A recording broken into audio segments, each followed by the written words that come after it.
I loved my orchard. It was my pride and joy, a quiet, peaceful stretch of land filled with apple, peach, and cherry trees. Every morning, I'd sip my coffee on the porch, breathing in the scent of fresh fruit and damp earth, enjoying the simple life. And then Karen happened. Karen, my insufferable neighbor, had been a thorn in my side ever since she moved in, always poking her nose where it didn't belong, always complaining about something. My barn was too rustic. My rooster crowed too early. And now, apparently, my orchard was her new target. One morning, I stepped outside to check on my trees when I noticed something strange at the far end of the orchard. At first, I thought it was just a pile of leaves or maybe an old tarp. But as I got closer, my jaw clenched. It was a sofa. An ugly, sagging, floral-patterned monstrosity that looked like it had been sitting in someone's basement since the '80s. It was dumped right between two apple trees, sticking out like a sore thumb. I let out a slow breath, already knowing exactly who was responsible. Karen. I turned, and sure enough, there she was, standing on her porch, arms crossed, looking very pleased with herself. "Morning," she called out, her voice dripping with fake sweetness. I pointed at the couch. "Karen, what the hell is that?" She shrugged. "Oh, that old thing. I needed to get rid of it, and I figured you wouldn't mind. Your orchard is already so messy." She waved a hand vaguely at the piles of leaves and compost bins. "One little sofa won't make a difference." I took a deep, calming breath. "Karen, this is private property. You can't just dump your trash here." She scoffed. "Oh, please, it's recycling. You should be thanking me. Maybe the birds can use it as a nest." I clenched my fists. I could have argued. I could have threatened to call the county. But instead, an idea started to form in my mind, one that would make sure Karen never used my orchard as her personal landfill again. She wanted to dump her garbage here. Fine. She was about to find out exactly where it would end up. I spent the rest of the morning staring at that ugly floral sofa, my mind spinning with possibilities. I could drag it back onto her lawn, sure. I could call the county and report her for illegal dumping. But neither of those options had the poetic justice I craved. No, Karen needed a lesson she wouldn't forget. And that's when I remembered my compost catapult. A few months back, I had built a massive contraption for flinging compost across the orchard. It was a simple but effective setup, an oversized slingshot powered by bungee cords, designed to help spread mulch and organic waste into hard-to-reach areas. I had only tested it a couple of times, but it had serious power. I turned back to the couch, then to the catapult, then back to the couch. A slow, satisfied grin spread across my face. That evening, as the sun dipped below the horizon, I got to work. I reinforced the frame of the catapult, replaced the cords with heavier-duty ones, and widened the loading platform. The goal? To make sure this thing could handle one ugly, floral-patterned projectile. By the time I was done, the catapult was ready. The next step, making sure Karen was home for the show. The following morning, I watched as Karen pranced around her backyard, watering her overpriced hydrangeas. Perfect. I dragged the sofa to the catapult, using a small tractor to help lift it onto the launch pad.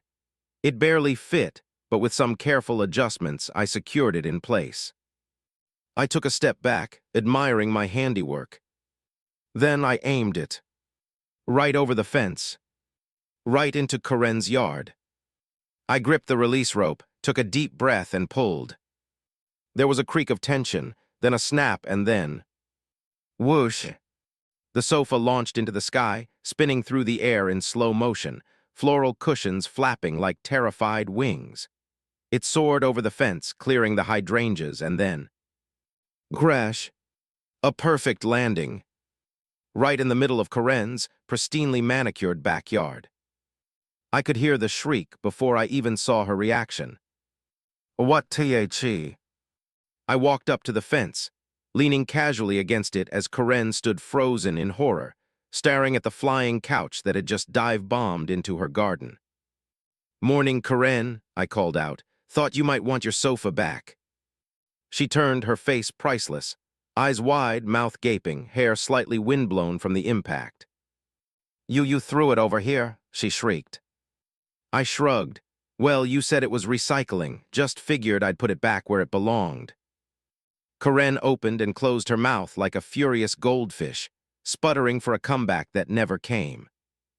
I tipped my hat and strolled back toward the orchard. And that was just the beginning of her meltdown. Karen was not handling this well.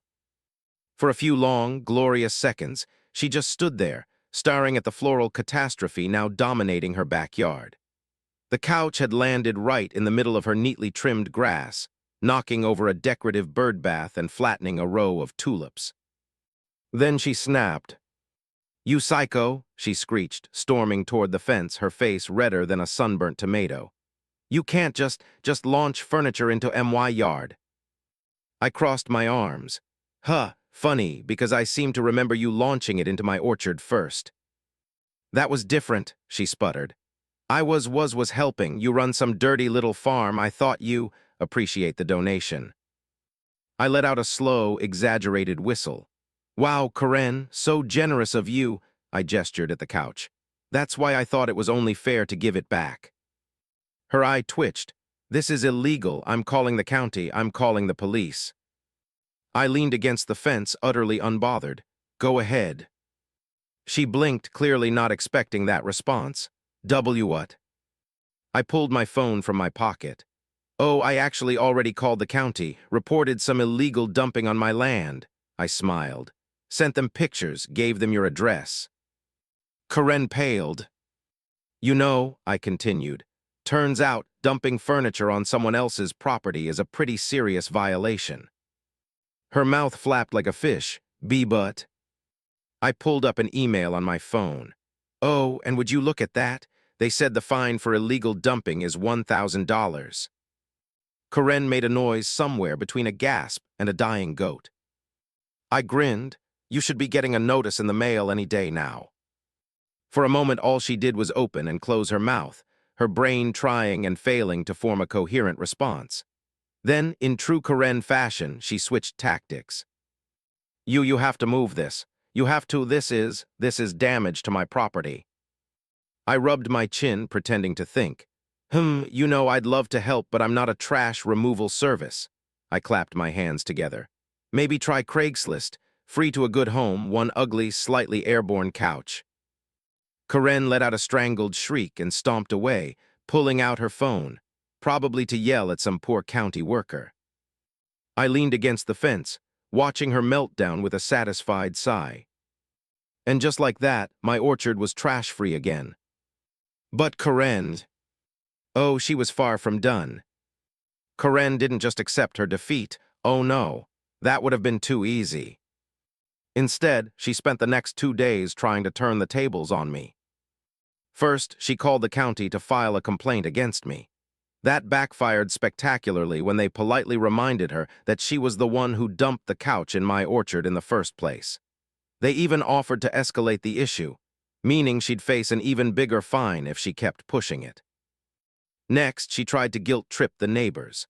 I caught her knocking on doors, ranting about how I had violently hurled furniture at an innocent woman's yard, and how I was destroying the community with my reckless behavior. Unfortunately for her, my neighbors, they hated Karen. I overheard old Mrs. Lancaster from 2 houses down tell her, "Frankly, dear, I wish he'd aimed for your house." By the 3rd day, Karen must have realized she was getting nowhere. That's when she changed tactics. I woke up to the sound of a truck backing into her driveway. Curious, I strolled out to my porch, coffee in hand. That's when I saw it. 2 movers were unloading the same ugly floral couch, this time onto my driveway. I sighed, rubbing my temples. Oh, for the love of... Karen stood on her porch, arms crossed, smirking. "There," she called out. "It's back where it belongs. Now get rid of it like a responsible adult." I took a slow sip of my coffee. "Karen, do you really want to go down this road?" Her smirk widened. "Oh, I think I already won, dear." I let out a small chuckle. "All right, Karen, you want to play games." I set down my coffee and smiled. I was done just returning her garbage. It was time for something bigger. something she'd never see coming. Karen thought she had won. She really believed that dragging that hideous couch back onto my property meant the game was over. She had no idea I was just getting started. That evening, I made some adjustments to my Compost Catapult. The original plan had been to simply return the couch, but now I wanted theatrics. I spent the night rigging up a new mechanism, one that would deliver Karen's precious donation back to her in the most spectacular way possible. I reinforced the launching pad, adjusted the tension, and for a final touch, I rigged 2 massive bags of compost to burst open on impact. This wasn't just going to be a return. This was going to be a statement. The next morning, I made sure Karen was home. She was outside, sipping some overpriced organic tea on her porch, looking smug. Perfect. I hit record on my phone. Then I pulled the release rope. Whoosh! The sofa launched into the air, but this time it wasn't just flying back into her yard. Oh no, I had calculated the trajectory. I had plotted the angles. The couch sailed through the sky, flipping twice before coming down at terminal velocity. Boom! It landed right on her driveway, but that wasn't the best part. The compost bags exploded on impact. A mushroom cloud of decomposing leaves, mulch, and organic sludge erupted into the air, showering everything in a fine, sticky, absolutely rancid layer of pure farm-fresh filth. Karen's pristine white porch splattered. Her hydrangeas ruined. Her overpriced yoga mat forever stained with the scent of decay. And Karen herself. She stood there frozen, her face twisted in absolute horror as brown sludge dripped from her hair, her clothes, and even her mouth. I took a slow, satisfied breath and called out, "Huh, guess it was compostable after all." Karen let out a strangled scream, flailing her arms as she tried to wipe the gunk off herself. You, this is a crime, this is war, you'll pay for this." I just grinned and held up my phone. "Oh, don't worry, Karen, I got everything on video." Her eyes widened in pure, unfiltered panic. She knew. She knew the internet would love this. And that was just the beginning of her nightmare. Karen stood there dripping in compost, her mouth opening and closing like a fish gasping for air. The smell alone must have been unbearable: rotten leaves, fermented fruit, and the unmistakable stench of manure. I held up my phone, still recording, and gave her my best innocent smile. "You were saying, Karen." Her eyes darted between me, the destroyed couch, and the brown sludge oozing down her once pristine white porch steps. "Delete that video," she screeched, flinging a handful of compost off her arm. I dodged easily. "Oh, I don't think so. This is great content." Karen let out a strangled noise somewhere between a shriek and a growl. "I will sue you." I shrugged. "For what? Returning your own trash?" She stomped forward, her feet squelching in the mess. "You can't just launch garbage into my yard." I arched a brow. "Karen, you dumped this exact couch in my orchard first. I'm just making sure it ends up in its rightful place." She sputtered, her face turning red under the layer of compost. Then, as if suddenly realizing how bad she looked, she turned toward her front door, likely to escape inside. Too bad for her, the mess wasn't done yet. The moment she reached the steps, she slipped. Her feet went flying out from under her, and with a glorious, slow-motion flop, she landed flat on her back in the middle of the worst, smelliest part of the compost pile. Splat! The entire neighborhood, which had gathered by now, erupted into laughter. I heard Dale from next door whistle. "Damn, that's what I call a natural consequence." Karen let out a high-pitched wail, flailing in the sludge like an overturned turtle. "This is a nightmare." I chuckled. "No, Karen, this is organic recycling." She let out another scream, scrambled to her feet, and stormed inside, tracking compost all over her once flawless floors. The door slammed shut behind her. The crowd of neighbors, who had been watching the entire thing, burst into applause. I turned back to my phone, grinning. "Well, folks, looks like that's the end of today's composting tutorial. Hope y'all learned something." With one last pan over Karen's absolute disaster of a yard, I ended the recording. And within minutes, the video was on its way to viral glory. Karen must have realized her life was about to be ruined, because within an hour she was at my fence again. This time, wrapped in a bathrobe, hair still dripping from what I could only assume was her third emergency shower. Her face was a twisted mix of rage and desperation. Delete, video. I took a slow sip of my coffee, savoring the moment. Oh, Karen, you think I'd waste such golden footage? Her hands clenched into fists. I will. Before she could finish that threat, her phone buzzed. She glanced at the screen and immediately went pale. I leaned casually against the fence. Something wrong.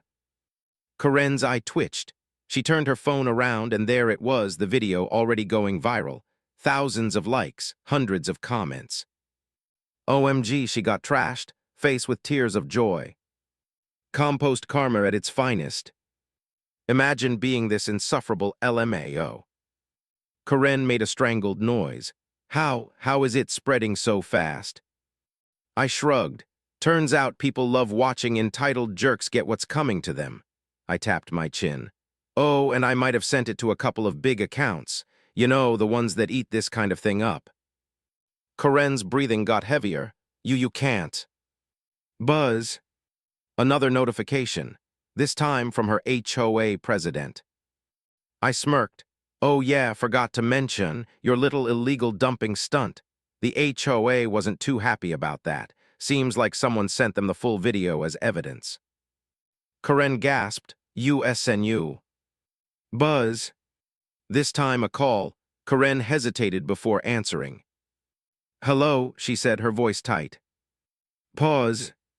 Her expression dropped. A fine? What do you mean a fine? I took another sip of my coffee, watching with deep satisfaction as Karen's world crumbled in real time. You can't find me, I was just, her voice faltered. No, I will not pay, hello.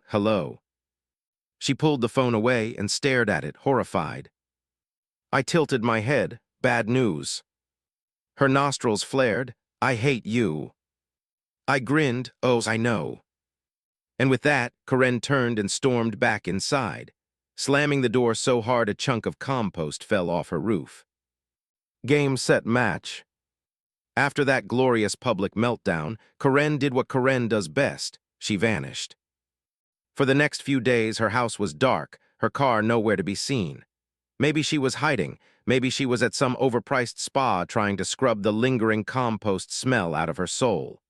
Either way, the neighborhood was peaceful again. And my video. Oh, it had taken on a life of its own. Millions of views, comments rolling in faster than I could read them. Even a few news sites picked up the story, entitled Woman Learns Why You Don't Mess with Farmers. Then the final cherry on top. A few days later, a big moving truck pulled up to Karen's house. I leaned on my fence, watching with amusement as her furniture was hauled out, one piece at a time. Dale from next door strolled up, hands in his pockets. Guess she's leaving. Guess so, I said, grinning. Can't imagine why. He chuckled, think she learned her lesson. I smirked, does it matter? We both watched as the ugly floral couch, now forever stained with compost and internet humiliation, was unceremoniously tossed onto the moving truck. I couldn't help myself. I cupped my hands around my mouth and called out, Hey, Karen, need help launching that one last time. A furious face appeared in the doorway, but she didn't say a word, just turned on her heel and disappeared.